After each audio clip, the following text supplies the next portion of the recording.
Alrighty, how you guys doing? Having a good conference so far? Good. I'm glad you guys came to this talk. I was super excited to be invited. They invited me up to give this talk about hacking mainframes. Who thinks the mainframe is unhackable? Anybody show hands? All right, okay, that's a pretty good start. So before I get started, one, you should know I'm in Vegas and I've been talking all week, so my voice is shot. So I might have to take some water, but just so you know, I'm not here representing the company I work for. ZedSec390 is just sort of a company I made up so I could give talks under the nomiker. Like, I'm not here representing my current employer. Go on LinkedIn and figure it out. I don't care, but I'm not here representing them, okay? A little bit about my background. When I was about 12, my dad got me a modem. And you know, I was a little computer nerd, and my dad got me a modem, gave me access to BBSs. Anybody remember BBSs? Some people in the audience? Yeah, all right, good. The mainframe crowd usually knows what I'm talking about when I say BBSs. So other crowds, not so much. So this sort of started, I got on legitimate Genie and stuff like that, right? So that's where it started, which led to, you see ads like this, right? Can you guys see that? Oh, that's great, yeah. So you see stuff like this. It's an ad for I guess, a Skull and Swords BBS, which is going to have, you can even see in this, it's got 12 gigs of storage, right, worth of Amiga and PC games, right? And then that leads to other BBSs, which talk about hacking and cracking and freaking. I was a freak for a bit, like spelled P-H-R-E-A. So that's a phone freak. That's someone who tries to get free phone calls and mess around with the phone system, right? That's all from learning on BBSs that look like this. So you would download files, you would download programs, you would download entire articles. So one of the articles that I downloaded that really kicked me off was downloading an article about DataPack. Anybody know what DataPack is? No? One person? TimeNet, Telenet, SprintNet, starting to sound a little more familiar. The X25 networks, right? So Canada had their own. I'm Canadian, by the way. So Canada had their own called DataPack. DataPack was an X25 network, and there was a bunch of stuff on it, and that's about as much as I can talk about what I did on there, but that's sort of how I got started, right? And I don't say this to just to my own horn, because a lot of the thought leaders in IT security today had that same path. They started interested in computers, they were curious, they got into BBSs, which some of these BBSs had, here's a list of all the modems that pick up in this area code. Some of them were mainframe, some of them were VAX VMS, so it was just a curiosity, mischievousness that sort of bred this whole security world that I inhabit, right? And then after that, went and got a degree in computer science, worked for a startup doing Unix administration, joined a consulting firm. I used to work for Ernst & Young, then Grant Thornton, and then I worked for about 5 years at Visa. So that's sort of how, and that Visa is when sort of the mainframe hacking thing sort of kicked off.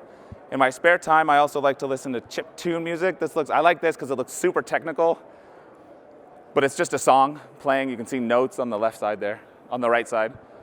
It's just playing a music, but it's playing it on a Game Boy. On the flight here from San Francisco, I was literally making a song on a Game Boy emulator.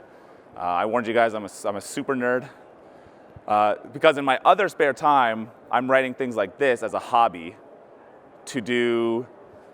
This is dumping storage using Rex to find information about the system with the intent of eventually writing an assembler, then moving that into Metasploit, right? So this is the start of that kind of program.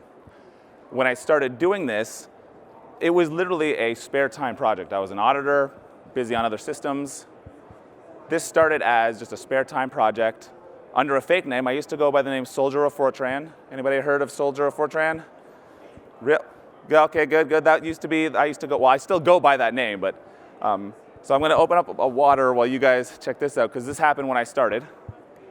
This was 2012, is when the Swedish secret police asked Gmail to put a hold on my email account and get all my IP addresses and all that information, because I was talking and asking questions about mainframe hacking on mailing lists, public mailing lists, under a fake name, right? So I was a little notorious for doing mainframe hacking and talking about mainframe hacking, and then you end up in this kind of situation where at CA World last year, I'm in the middle of two criminals, right? And then if you can read it, it says, what do these people have in common? We were mainframe hackers. That's what we had in common. They're bad, I'm good. That's the takeaway, right? And if you want, you can go watch the talk. It's a great talk. But if you don't know Anakata, the guy on the right, who you should all know, he breached a Swedish government mainframe and wrote multiple 0 days to gain access. A 0 day is like a vulnerability that no one knows exists until he finds it, and then exploits that weakness to escalate his privileges or do all kinds of mischievous things, right? Download data sets, copy volumes, that kind of thing, right? The other guy, he hacked a prison mainframe, but I don't even know if prisons have mainframes. That's an expensive resource to keep track of like prison times, but whatever, I don't know about prisons. So anyways, that was the takeaway there. When someone sent me this screenshot on Facebook and I was like, yeah, what do we have in common? So I'm gonna talk to you about some of the common myths that I hear all the time. For sure, 100%, it's not on the internet. I hear that all the time. Our mainframe is impenetrable. Or not the mainframe, our ESM is impenetrable. It's the most locked down platform on the planet. There's no vulnerabilities that exist. We don't gotta worry about it. I'm dealing with 1 billion Windows workstations. I don't need to worry about the mainframe. Hackers don't know anything about it. I think this slide kind of disproves that. And my favorite is, but we're audited all the time. We're always being audited. So how can we not be secure, right? So I'm going to talk about, it's not on the internet here for a little bit. Who here has heard about the Internet Mainframe Project? I see like 1, 2, 3. So, okay. I started this project in 2012 to identify mainframes on the internet. I use tools like Massscan, Nmap, Python, X3270, and a Linux VPS to do the scanning. It's a passion project. Over like the last 4 years, I've discovered, this is actually old because I had to submit the slides ahead of time. I've now seen one, actually, I saw one today. I got a notification that I found one today. So I found about 461. When I was rehearsing the talk, it was 460. And then I got a tweet today that I found another one. So it's 461 now. You can go to mainframesproject.tumblr.com to see all the screenshots that I've collected, but I'll share some with you now because I just like doing it because I think it's cool. When I'm doing a scan, this is what it looks like. This is what it looks like when I use Massscan. Oh, I also wanted to say, so I'm using a Linux VPS based in New Jersey. And this is a passion project, so I'm paying out of pocket for it. It's a very expensive endeavor. I pay $4 a month for this VPS to do the scanning. So this is what it looks like when I do the scans. That's 500 gigs of data used in bandwidth in an 8-hour period. I start the scan overnight, it runs. Sometimes I get a nasty email from a company, hey, you hit this port. This is specifically the scan for port 623 across the internet. The output generated was about 130 megs worth of IP addresses. And then I take that and I scan it with Nmap and I get stuff like this. And I take screenshots and then I post them to Tumblr. So this is cool, right? This is one of the mainframes I found. It's an Iranian mainframe in Iran. That's cool, right? I mean, this is not like, I think it looks cool. They have like this nice graphic. They tell you the internal IP address space. They tell you like what applications are running on it, which is fine, right? Because the mainframe's impenetrable. You end up with these kind of screenshots, which, look, these are hard to make. They're not easy. I know because I do it. It's very hard. So these are like, someone passionately made the state in EBCDIC in assembler. All right, it's not just as easy as just like drawing it out on the screen. And then airlines. My dad was a pilot for many, many years, so I see a bunch of airlines. I like airlines. I think it's cool. Of course, they use mainframes. And so it's funny, right? This is all fun and games, and a bunch of you are thinking, well, that's cool, Phil. I get it. There's a bunch of mainframes on the internet. But ours isn't, right? Ours is not. To which I say it doesn't really matter if your mainframe's on the internet or not. Like, this is a fun story to talk about mainframes on the internet, right? But it doesn't matter if your mainframe's on the internet or not. Because if you have a mainframe, you're likely a large enterprise environment, or maybe you're an ISV, but you're likely a large enterprise environment. Your network's probably going to be flat. If not flat, even if it's zoned, your mainframe's probably still in the corporate zone. So 2 weeks ago, I gave a similar talk, and a guy in the audience, trying to be real smart, somewhere in the second row, says, yeah, Phil, this is fine, but ours is not on the internet. And I said, okay. So what I'm hearing is you trust your corporate network. He goes, well, we don't trust the corporate network. I'm like, okay, well, so you're telling me you firewalled off your mainframe and no one can connect, and you whitelist IPs? And well, no, I mean, that'd be ridiculous, because it's on the corporate network. So he doesn't trust the corporate network, but it's fine that it's on the corporate network, right? It not being on the internet is not a security control, right? That's not a control. So, alrighty. Now I'm going to show you what tools and techniques and stuff that I use that have been developed over the last year. There's been a lot of new stuff released this year that I haven't made, which is fantastic, because for years I was the only one doing this. So I'm going to show you what it looks like going after it from the network, like a flat corporate network. And then we're gonna build some knowledge about the platform and then start keeping on from that. So I'm going to use Nmap. Anyone ever use Nmap before? A couple of people. It's a network mapper. It maps open ports. So you can see, well, that's interesting. FTP is open, which is fine. Can I use the anonymous account on that FTP server? Does it allow the site command? If it does, that's real good. It tells me the operating system version in the banner. Version 1, release 13. What about TN3270? What can I do with that? Can I gather information about your system? You might put all your IP addresses on there. You might put the products running on your mainframe. You might say, congratulations on a successful migration, and list all your applications. Can I access VTAM? Can I access the USS table? Can I access kicks? Can I get to TSO? Just get to it. I don't need to log in yet. I just want to know, can I get to it? It's running WebSphere. What version of WebSphere is it running? Is it vulnerable to anything? There was a release 2 weeks ago to full disclosure about WebSphere vulnerabilities. Can I use a tool like Nikto to map all the subfolders, all the URLs that exist? Can I use it to map Kix web services? What about Burp? Anybody here know what Burp does? So HTTP protocol, it acts as a proxy and lets you dynamically change what you're sending, the browser is sending to the web server. So if I see that it's using session IDs in the post, I can change that. Or to stop using SQL injection in the URI, a lot of websites use posts. I can just use Burp to counteract that, and change that data in flight. Can also spider the entire website to look for business logic issues. Can I enumerate your Kix web services? Do you use Java? Do you use JBoss?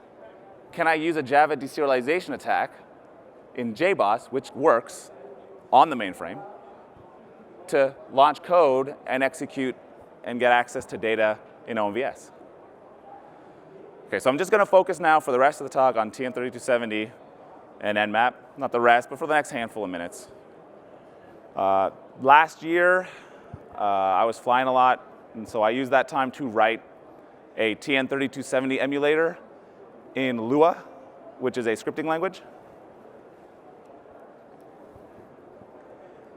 This is what it looks like when used with Nmap. You connect, it gets a screenshot. This is a screenshot of my mainframe, our test mainframe. Down in the bottom there on the screen, you can't really see it, but it says TSO and Kix. It tells you the version, all kinds of cool information. Well, what can I do with this next? Well, I wrote a script that does VTAM enumeration. Since I have a TN3270 emulator, now I can automatically try to guess what application IDs exist on your box. Instead of doing it by hand, which I used to do, I'm going to do it automatically in a couple of seconds here. It's getting set up, it's connecting, it's negotiating, and now it's going to kick off and start identifying what application IDs exist on the platform. So you can see it found one here, TSO, right? This is obviously my test system, so it doesn't matter. Well, now that I know you have TSO, I'm going to use another tool called Tso Enumeration. Up until this year, 2016, every ESM product was vulnerable to this kind of attack. The most secure platform on the planet, or secureable platform on the planet, was vulnerable to attacks that Windows and Linux got rid of like a decade or more ago. So what I'm doing here is, you know how you log into TSO? And it says, oh, you fat-fingered your user ID. That user ID doesn't exist. I use that to figure out what user IDs do exist. And on this test system, it was kind of slow, and it's fine. I don't have that many users because I created a bunch of fake ones. But on real systems, I can find 10, 15,000 user accounts in about 30 minutes. What do I do with that is I take it, and I brute force one password across 15,000 accounts. So I'm not going to lock an account. I'm not going to trigger a lockout. But one person's going to have one bad password. And if I get it right, I've got access. I also know that Kix was running on the box. So I use a script called Kix Enumeration to enumerate all your Kix transaction IDs. Why am I doing that? Because I have another tool I'm going to show in a minute that came out this year. But I'm going through and identifying valid Kix IDs, well, transaction IDs. The cool thing with this tool is it'll tell you if you need authorization to access the transaction ID. This is all, I have not logged into the system at all. This is all straight from the network, no username, no password. So I can connect, get a bunch of Kix transaction IDs. I can figure out which ones require authorization, which ones don't. And then if I am able to brute force an account, like I'm trying to do here by guessing account IDs, then I'll go back and scan that list again. To scan the entire address space of letters and numbers for Kix on a production system takes about 5 days nonstop. 5 days. That's uppercase only. If I include lowercase, it's going to be about 2 weeks. And that'll map the entire, everything in your Kix environment, and whether or not I need access to it. So what this is doing, same thing as I could do in TSO, I can do in Kix. Now, I will say this. IBM tried to fix this. They have a new option called password pre-prompt. You should turn that on. If you upgrade ACF2 and Top Secret to release 16, they've mitigated this risk, and now I can't use this against you anymore. Doesn't matter, I already did it before they upgraded, but. Now using Kix some more, since I found out a bunch of Kix transaction IDs, I'm going to use a tool that was released this year by a gentleman named Ayub. It is so cool. Check out what it's doing while I take a sip.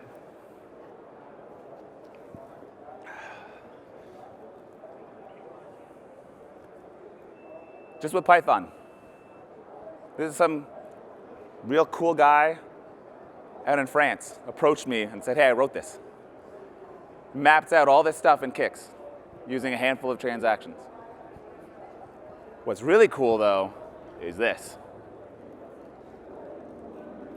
I'll let it get going. Then I want you to pay attention to one of the lines that are going to come up here.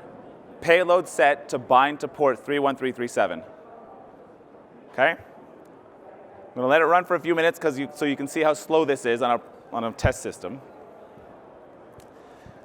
But I'm going to open up a new window, and I'm going to connect to that same port with a tool called netcat.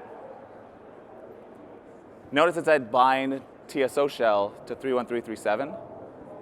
And now I have a TSO shell through Kix. This is the best part. The user ID is the started task for Kix. And I didn't write it, which is great. That means someone else was doing this. All right, we'll move on. Who here knows what Metasploit is? I thought I saw a handful of people. Yeah, okay. So Metasploit now comes built with the ability, if you have FTP credentials in ZOS, you can use it to execute code in OMVS, and now I have a shell through FTP. Oh, we're not on the internet, but we have FTP exposed to the internet for business clients so that they can print their reports and access the reports through FTP. Did you disable their ability to submit jobs? Have you turned off the ability to issue the site command? Even if you're in sandbox to a folder, you can still run these kind of commands. And this, what's great is Metasploit comes on a whole bunch of Linux distributions. It comes by default with Kali Linux, which is what this is running in. I didn't have to install anything. I just downloaded a VMware image of Kali Linux, and it was there waiting for me to use. We're working on, so the person who built this, before I forget, is Chad Rickenstrud, who you should all be following. He's on Twitter as Big Endian Smalls. You should read his blog. It's much better than mine. He's working on implementing a TN3270 emulator in Ruby, which is what this is based on. He's working on more payloads to add, and we're working together to increase the more payloads, maybe make them interpreter, all that kind of stuff. So now, it's always great because whenever I give these kind of talks, it starts off all jovial and oh, look at these pretty pictures and everyone's laughing and all that stuff. And now I get to this point of the talk and it's stone silent, no smiles in the audience, dour faces, some people taking discrete pictures of my slides which are available. So with the time we have left, we're going to talk about what we can do, right? I always say compliance isn't security, right? It's compliance. But we have to use the tools we have in the enterprise to make security better on the platform, right? Who wrote your compliance guides? When were they written? What were they based on? That was my question when I was working at Visa. What are our security standards based on? Oh, well, it was what the system programmers wanted to write. Well, yeah, it's not going to be that great. They don't want to fix security issues. That's not their job. The only one that's really available is the STIG. I don't know about you, but we don't want to run DoD level controls, right? And we don't have some of the products that the STIG talks about, and we have products that the STIG doesn't talk about. So what are you basing your security baselines on? So if you're doing compliance, and the auditors use your compliance to audit the system, what are they checking that against? You need to approach everyone that's involved in the mainframe. Security people who work on RACF, people who work on the network. People who here knows that ZOS comes with an IDS, free? Who here has implemented the IDS in ZOS? There we go, one person. For the first time they've said yes. That's not very good odds, right? What about vulnerability scanning? Who's doing vulnerability scanning on their mainframe? You're doing it for compliance reasons? Because, yeah, okay, risk management, similar bucket. None of the products support vulnerability scanning on the mainframe. They just don't. Qualys says on their website, we don't support this product. So what are you checking for if you're doing vulnerability scanning? They literally tell you, well, you're using SSL version 2 here. That's it. Meanwhile, you may have the CEMT KICS transaction in one of your KICS regions exposed, never going to report on that. Right? That's what a vulnerability tool should be finding. Or you have XYZ, hypers, or if you go to the security portal for IBM, they have a list of all the PTFs and the severity rating. A vulnerability tool should be able to take that list and say, you're missing these PTFs with these CVSS scores. But they're not doing that. No one's telling them to do it. No one's helping them do it, so they don't need to do it. CISOs aren't asking for them to do it. Take a standard like the STIG, which ultimately is not that great, but it's better than nothing. I wish NIST would write one. I wish someone would write one that's a little more generic for the enterprise. Take that and run that against your environment. What does your environment look like compared to the baseline, right? And again, whose expertise are you relying on to write and rewrite your compliance? Like, you can take the STIG and rewrite it. You don't have to follow it. You can rewrite it to make it better or worse for your environment. But if you're relying on SMEs to help you do it, make sure you invite the right SMEs to do it. Because I got started in this because I didn't trust the subject matter experts and wanted to go see for myself, and they were wrong and I was right. But we have to go beyond compliance, right? Like I said, compliance is not security, it's compliance. Anybody use the ZAssure product? Yeah? Anybody, so one person? That product can help you identify integrity issues in applications you are running today on your mainframe. It'll identify them, it'll classify them, it'll write up the CVSS score for you, and they'll help you work with the vendors to get the issue fixed. What about identifying data assets? I know that CA has a product to help you figure out what data is on your mainframe. Look, operations' job is to make the applications and data available to the business. Information security's job is to make sure the right people that are allowed to have access to that data. But if they don't know what the data is, and they don't know where it is, then they can't accurately tell you if it's secured or not, right? So if they don't know what data is on your mainframe, like a CISO, right? CISO level, does he know what data is on the mainframe? He might know what data is on an entire Linux cluster. He can tell you what's on the private cloud. Can he tell you what data is on the mainframe? Right? That's maybe his job, maybe not, but his job is protecting that data. What about logging and monitoring? While I've been here, I've been asking around, how I want to get logs off of ZOS, like SMF records, type 80 type stuff, right? I want to take those logs, put them into Splunk in real time. Great. Now, an alert gets generated when I did my kick stuff. You think a person who's never seen a mainframe, never touched a mainframe, they get an alert in Splunk that says, Kix transaction accessed, unauthorized access. Are they going to know what to do with that? Do they have the right training to know what to do with that? Right, so even if you get it there, you still have to work to educate the people that are securing the platform, making sure that they understand it's the most critical platform in the enterprise, right? Because it is, realistically, right? I mean, you wouldn't have a mainframe just to heat the building. These are some products here that I mentioned. So ZSecure, IronStream, Vanguard, they'll actually push logs into syslogd, they'll push logs into Splunk.